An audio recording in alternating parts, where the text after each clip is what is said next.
2024 June 5-ന് 7-8 ദിവസത്തേക്ക് ബഹിരാകാശവാസത്തിനായി ഇറങ്ങിത്തിരിക്കുമ്പോൾ Sunitha Williams കരുതിയിട്ടുണ്ടാവില്ല തനിക്ക് 9 മാസത്തോളം ബഹിരാകാശത്ത് തങ്ങേണ്ടി വരുമെന്ന്.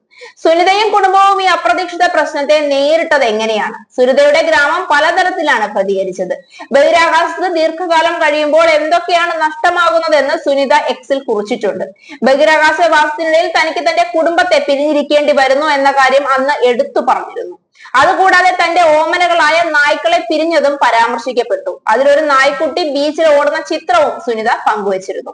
എന്നാൽ അടുത്തിടെ ISS-ൽ താമസിക്കുമ്പോൾ എന്തെല്ലാം നഷ്ടമാകുന്നത് എന്ന ചോദ്യത്തിന് എല്ലാം എന്ന ഉത്തരമാണ് സുനിത നൽകിയത്.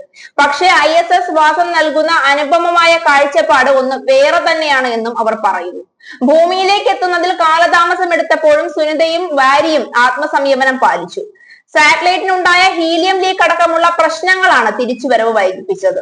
നാസ ആസ്ട്രോനട്ടായി ജോലിയെടുത്ത് തുടങ്ങുന്നതിന് മുൻപ് സുനിത അമേരിക്കൻ സൈന്യത്തിൽ ഹെലികോപ്റ്റർ പൈലറ്റ് ആയിരുന്നു. ആ കാലത്താണ് മൈക്കിളിനെ പരിചയപ്പെടുന്നത്. മൈക്കിൾ ജെ വില്യംസും സുനിതയും കണ്ടുമുട്ടുന്നത് 1987 മേരിലാൻഡിലുള്ള നേവൽ അക്കാദമിയിൽ വെച്ചാണ്. ഇരുവർക്കുമിടയിൽ തളിർത്ത മനോഹരമായ സൗഹൃദം അവർ തുടരുകയാണ്. അവരുടെ വിവാഹത്തിന് കുറച്ചുപേരെ മാത്രമായിരുന്നു ക്ഷണിച്ചിരുന്നത്. വിവാഹ ജീവിതത്തിൽ കുട്ടികളൊന്നും പിറന്നില്ലെങ്കിലും ഇന്ത്യയിൽ നിന്നൊരു പെൺകുട്ടിയെ ദത്തെടുക്കാനുള്ള തീവ്രമായ ആഗ്രഹം സുനിത അറിയിച്ചിരുന്നു. സുനിത ISS-ൽ കുടുങ്ങിയതിൽ മാതാവായ ബോണി പാണ്ഡ്യയ്ക്ക് അശേഷം ഭയമില്ല. അത് മകളുടെ ജോലിയുടെ ഭാഗമാണെന്നാണ് അമ്മ പറയുന്നത്. മകളുടെ കഴിവുകളിൽ തനിക്ക് വിശ്വാസമുണ്ടെന്നും അമ്മ പറഞ്ഞിരുന്നു. അവൾ നേരത്തെയും അവിടെ പോയിട്ടുണ്ട്.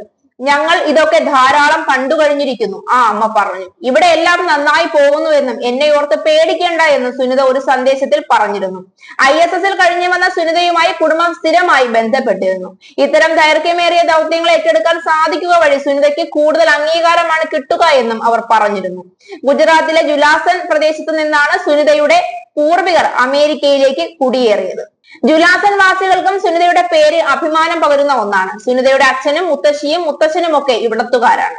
ഇവർ മുമ്പ് 3 തവണ തിരിച്ച് ഗ്രാമം സന്ദർശിച്ചിട്ടുണ്ട്. 1972, 2007, 2013 വർഷങ്ങളിൽ ISS-ൽ തങ്ങിപ്പോയ സുനിതയെ സുരക്ഷിതമായി തിരിച്ചെത്തിക്കുന്നതിനായി പ്രദേശവാസികൾ ദിവസവും പ്രാർത്ഥനകൾ നടത്തിയിരുന്നു. കെടാവിളക്ക് സൂക്ഷിച്ചിരുന്നു. ഏകദേശം 7000 പേരാണ് ജുലാസൻ ഗ്രാമത്തിലുള്ളത്. സുനിതയുടെ മുത്തച്ഛന്റെയും മുത്തശ്ശിയുടെയും പേരിൽ ഇവിടെ ഒരു ലൈബ്രറിയും ഉണ്ട്. സുനിതയുടെ അച്ഛൻ ദീപക് പാണ്ഡ്യ ഒരു ന്യൂറോ സയന്റിസ്റ്റ് ആയിരുന്നു. 2020-ൽ അദ്ദേഹം അന്തരിച്ചു.